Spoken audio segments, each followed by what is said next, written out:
नमस्कार। Hindi literature channel में एक बार फिर से आप सभी का स्वागत है। आज हम सुभद्रा कुमारी चौहान की लिखित कहानी हींग वाला के बारे में पढ़ेंगे। तो चलिए शुरू करते हैं सर्वश्रेष्ठ कहानियों की श्रृंखला में अगली कहानी हींग वाला।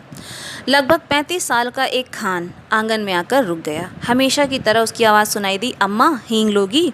पीठ पर बंधे हुए पीपे को खोलकर उसने नीचे रख दिया और मॉल सीढ़ी के बने हुए चबूतरे पर बैठ गया। भीतर बरामदे में से 9-10 वर्ष के एक बालक ने बाहर निकलकर उत्तर दिया, अभी कुछ नहीं लेना है, जाओ। पर खान भला क्यों जाने लगा, जरा आराम से बैठ गया और असाफे की छोर से हवा करता हुआ बोला, अम्मा हींग ले लो अम्मा, हम अपने देश जाता है, बहुत दिनों में लौटेगा। सावित्री रसोई घर से हाथ धोकर बाहर आई और बोली, हींग तो बहुत सी ले रखी है खान, अभी 15 दिन नहीं हुए हैं, तुमसे ही तो ली थी।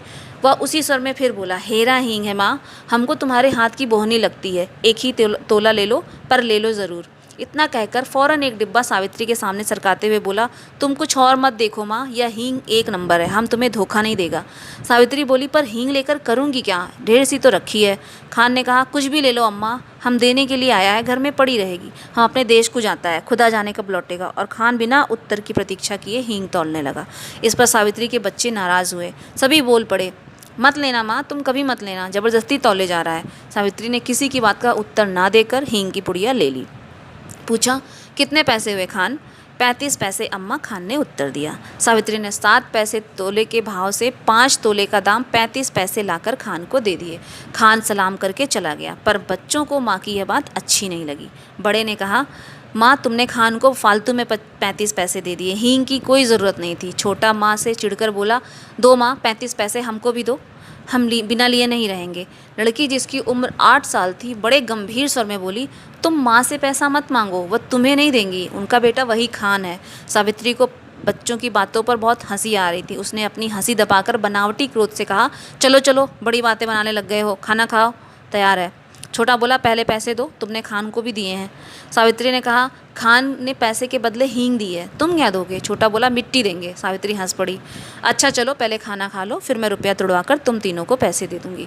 खाना खाते खाते हिसाब लगा, तीनों में बराबर पैसे कैसे बटे। छोटा कुछ पैसे लेने की बात, कम पैसे लेने की बात पर बिगड़ पड़ा, कभी नहीं, मैं कम पैसे नहीं लूँगा। अब दोनों में मारपीट हो चुकी होती, दोनों भाइयों में, अगर मुन्नी ने थोड़े कम पैसे लेना स्वीकार ना किया होता।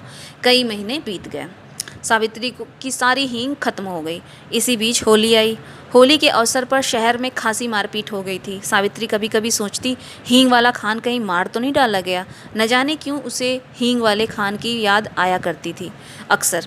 एक दिन सवेरे सवेरे सावित्री उसी मॉल सीरी के पेड़ के नीचे चबूतरे पर बैठी कुछ बुन रही थी। उसने सुना उसके पति किसी से कड़े स्वर में कह रहे हैं, क्या काम है, भीतर मत जाओ, यहाँ आओ। उत्तर मिला, हींग है, हेरा हींग। और खान तब तक आंगन में सावित्री के सामने पहुंच चुका था। खान को देखते ही सावित्री ने कहा, बहुत दिनों में आए हो खान, हींग तो कब की खत्म हो गई। खान बोला, अपने देश गया था अम्मा, परसों ही तो लौटा हूँ। सावित्री ने कहा, यहाँ तो बहुत ज़ोरों का दंगा हो गया है। खान बोला, सुना, समझ नहीं है लड़ने वालों में। सावित्री बोली, खान तुम हमारे घर चले आए, तुम्हें डर नहीं लगा? दोनों कानों पर हाथ रखते हुए खान बोला, ऐसी बात मत करो अम्मा, बेटे को भी क्या माँ से डर है जो मुझे होता। और इसके बाद ही उसने अपना डब्बा खोला, एक छटांग हींग तौलकर सावित्री को दे दी। रेजगारी दोनों में से किसी के पास नहीं थी। खान ने कहा, वह पैसा आकर ले जाएगा। सावित्री को सलाम करके वह चला गया। इस बार लोग दशहरा दूने उत्साह के साथ मनाने की तैयारी में थे। 4 बजे शाम को माँ काली का जुलूस निकलने वाला था। पुलिस का काफ़ी प्रबंध था। सावित्री के बच्चों ने कहा, हम भी काली का जुलूस देखने जाएंगे। सावित्री के पति शहर से बाहर गए थे। सावित्री स्वभाव से भीरू थी। उसने बच्चों को पैसों का, खिलौनों का, सिनेमा का न जाने कितने प्रलोभन दिए, पर बच्चे ना माने सो नहीं माने। नौकर रामू भी जुलूस देखने को बहुत उत्सुक हो रहा था। उसने कहा, भेज दो नमाजी, मैं भी दिखा कर लिए लाता हूँ।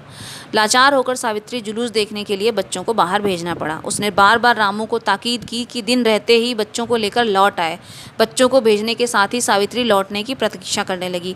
देखते ही देखते दिन ढल गया, अंधेरा भी बढ़ने लगा, पर बच्चे नहीं लौटे। अब सावित्री को भीतर का चैन नहीं था, ना तो बाहर का। इतने में ही उसे कुछ आदमी सड़क पर भागते हुए जान पड़े। वह दौड़कर बाहर आई, पूछा, ऐसे क्यों भागे जा रहे हो, जुलूस तो निकल गया ना?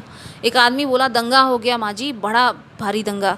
सावित्री के हाथ पैर ठंडे पड़ गए। तभी कुछ लोग तेजी से आते हुए दिखाई दिए। सावित्री ने उन्हें रोका भी।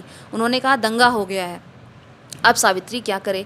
उन्हीं में से एक ने कहा, भाई उन्हीं में से किसी एक से उसने कहा, भाई तुम मेरे बच्चों की खबर ला दो, 2 लड़के हैं 1 लड़की, मैं तुम्हें मुंह मांगा इनाम दूंगी। एक देहाती ने जवाब दिया, क्या हम तुम्हारे बच्चों को पहचानते हैं माँ जी?